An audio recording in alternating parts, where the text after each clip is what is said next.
नमस्कार, अलका बामे किचनमध्ये आपल्या सगळ्यांच्या मनपूर्वक स्वागत आहे। तुम्ही माझ्या चॅनलला लाईक नसेल केले तर लाईक करा आणि सबस्क्राइब करा। आणि आज आपण बनवणार आहे घरी दही कसे बनवायचे हे बघणार आहोत। तर दूध आता उन्हाळा चालू असल्यामुळे दूध कोमट करायचं। हे मी दूध कोमट केलेलं आहे। समजा हिवाळा पावसाळा असेल तर त्यावेळेस थोडं गरम असलं तरी चालेल, पण या दिवसात जास्त गरम दूध नको, कारण आधीच गरमी असते वातावरणामध्ये।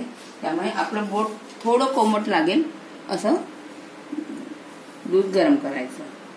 पण त्याआधी हे ज्यात आपल्याला दही बनवायचे आहे त्या भांड्याला पहिले दही लावून घ्यायचे। हे घरी बनवलेलं दही आहे।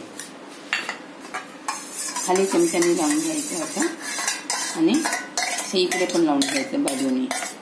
अच्छा, असं लावल्याने दही छान घट्ट बनतं का? छान घट्ट बनतं आणि खायला पण टेस्ट छान असते।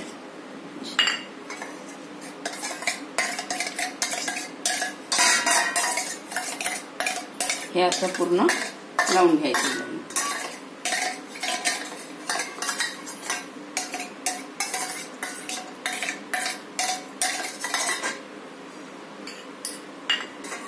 पूर्ण इतकं आपल्या भांडं इतकं आहे तर आपल्याला इतकं लावून घ्यायचं, म्हणजे बरोबर आहे। आणि मग काय करायचं, हे जे दूध कोमट केलेलं आहे ते दूध यामध्ये टाकून घ्यायचं।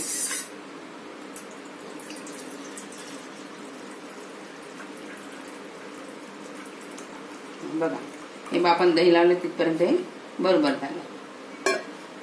आता हे जे दही आहे हे दही मध्ये थोडंसं टाकायचं आणि आजूबाजूनी पण टाकायचं, आणि थोडं असं हलवून घ्यायचं। असं झालं की याला झाकून ठेवायचं। आणि आता सकाळी बनवले तर संध्याकाळी उघडायचे, तोपर्यंत उघडायचं नाही, मध्ये कोणी उघडून बघायचं नाही। आणि रात्री बनवले तर सकाळी उघडायचं, मध्ये कोणीच ते पूर्ण होईपर्यंत उघडून बघायचं नाही। म्हणजे रात्री विरजन लावलं तर सकाळी उघडायचं, सकाळी विरजन लावलं तर रात्री उघडायचं। हा, रात्री उघडायचं, मध्ये नाही उघडायचं, म्हणजे ते चांगलं होते, वाफ निघून जात नाही त्याची, आणि ते चांगलं बनते। ते चांगलं म्हणजे कसं बनणार तर ते हे बघा असं बनणार।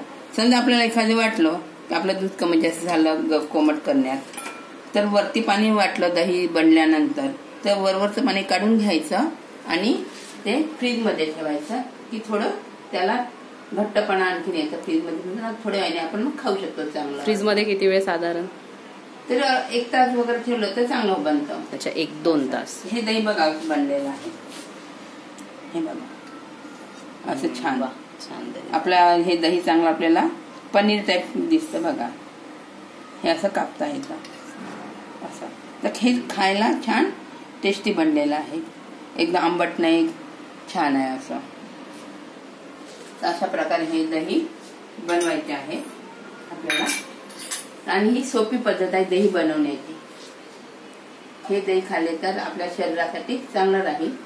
असेच तुम्ही खात राहा, हसत राहा, आणि माझ्या चॅनलला सबस्क्राईब करा। नमस्कार।